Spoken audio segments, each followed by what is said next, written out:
Io faccio un ragionamento un po' più diverso, senza ricordare il passato, perché se si guarda indietro di sicuro non si va tanto avanti. Guardiamo la situazione attuale che è di profonda crisi. Quello che possono fare le amministrazioni locali adesso è di cercare di consolidare la forza occupazionale già presente nel territorio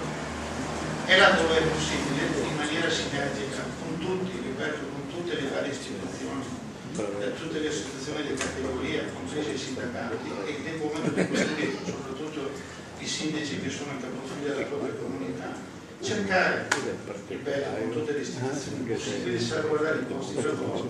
trattenendo quelle che ci sono, e se qualcuno nel contempo avesse un posto di lavoro in attesa che si possa sviluppare nuove iniziative,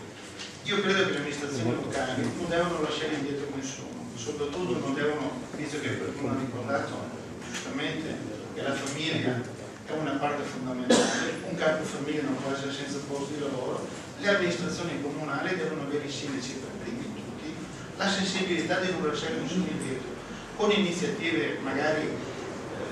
Uno sa che cassa integrazione adesso gli danno una forma di 700-800 euro, non può vivere con una famiglia da sparo. L'amministrazione deve farsi carico magari di integrare quella parte di cassa integrazione, magari mettendo a disposizione altri fondi, razionalizzando per le spese, cercando di coinvolgere però queste persone, non lasciate a casa in disoccupazione, ma coinvolgere per quello che sono il bene pubblico, dello sfruttamento, dei beni pubblici, nell'insegnamento, non so, della pulizia delle strade. Ripeto, però nessuno deve, io faccio alcune ipotesi, nessuno deve rimanere indietro. Un'altra cosa che mi preme sottolineare, io credo che il Portogallo sia un nuovo strategico del Veneto orientale, a 20 km dalle spiagge. Mi sono sempre chiesto come mai il Portogallo, assieme con tutte le spiagge e i turisti che sono qua a portata di mano,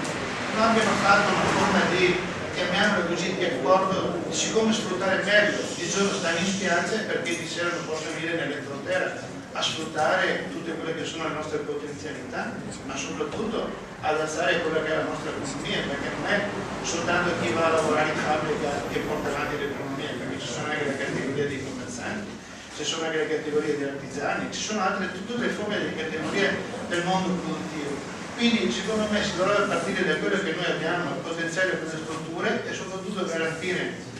a qualcuno che in questo momento è più sfortunato di altri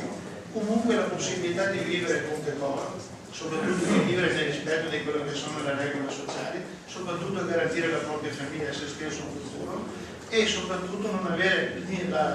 l'incertezza che se per caso perde un posto di lavoro è un dramma. Le amministrazioni, e mi scuso se mi ripeto, i sindaci tutti, questo sarebbe secondo me il punto fondamentale di cui noi dovremmo garantire a chi è sfortunato, perché chi lavora ovviamente non lo è, a chi è sfortunato di sapere che comunque nella figura del sindaco delle amministrazioni comunali comunque ha una risposta di primo impatto, in attesa che il futuro si possa aprire ad altri contesti. Quindi io dico di rilanciare le nostre potenzialità che abbiamo già esistenti dal turismo, dall'entroterra, di rilanciare quella poca economia che abbiamo. Poco mi importa se a Portogallo ci sono industrie qua, perché se sono a Fossata per me non cambia nulla, se sono a San Stino per me non cambia nulla, se sono a Guara per me non cambia nulla. L'importante è che il territorio tutto risponde a quelle che sono le esigenze del territorio. Quindi se sono a Portogallo o meno, per me cambia poco, è un territorio che deve fare squadra, non Portogallo. Portogallo deve avere quel ruolo di leader anche in questo campo, soprattutto nei ragazzi dell'economia. Grazie.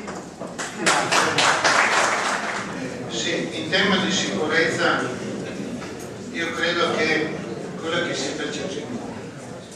in tema di sicurezza è quello che attualmente il cittadino percepisce. Noi, visto che siamo un movimento civico, siamo in mezzo alla gente, percepiamo che c'è una profonda insicurezza tra i cittadini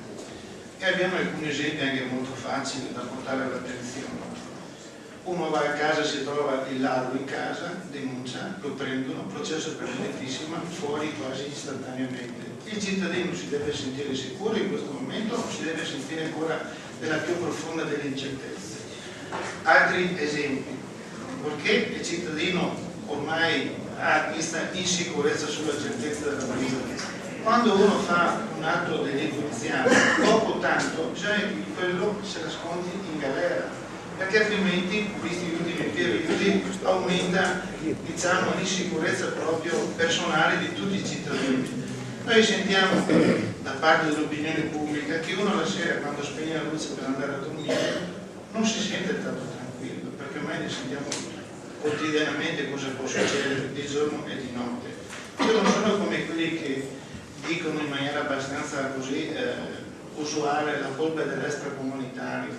perché l'extracomunitario ovviamente messo in mano della società è facile più rispetto agli altri che faccia atti delittuosi, ma non è solo l'extracomunitario. Quindi quello che noi pensiamo è la certezza che noi proviamo e sentiamo quotidianamente, sia durante il periodo di notte sia durante anche la quotidianità. Noi pensiamo soprattutto che ci voglia essere da parte soprattutto dell'amministrazione comunale con i nuovi poteri che un sindaco ha, che ci sia in coordinamento con le forze dell'ordine una capitalizzazione del controllo del territorio, in sinergia tra i vigili urbani e le forze preposte. Io non le chiamo ronde, però se ci sono dei cittadini organizzati come la protezione civile che di notte vogliono perdere il loro tempo,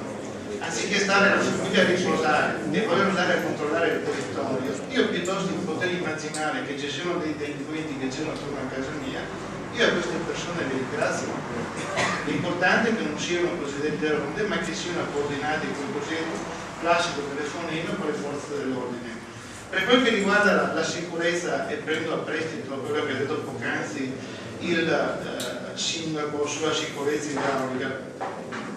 credo che non ci sia nient'altro da aggiungere, perché non faccio terrorismo sull'extracomunitario uguale ai delinquenti, perché non credo che sia così. È vero che la maggior parte degli atti delittuosi sono composti da loro, ma ci sono tante ragioni sociali. Noi nel nostro programma abbiamo previsto, là dove è possibile, integrare l'extracomunitario regolare, creare tutti i percorsi formativi sia sociali sia anche nel campo formativo, per quanto è più possibile che entrino nel tessuto della collettività portoghese e soprattutto di Portogallo se sono tra di noi. Per tornare al discorso della sicurezza idraulica, io credo che i sindaci, a cominciare da quelli di Portogallo che hanno capito il mandamento, dovrebbero, insieme con le istituzioni provincia e regione, mettere come obbligo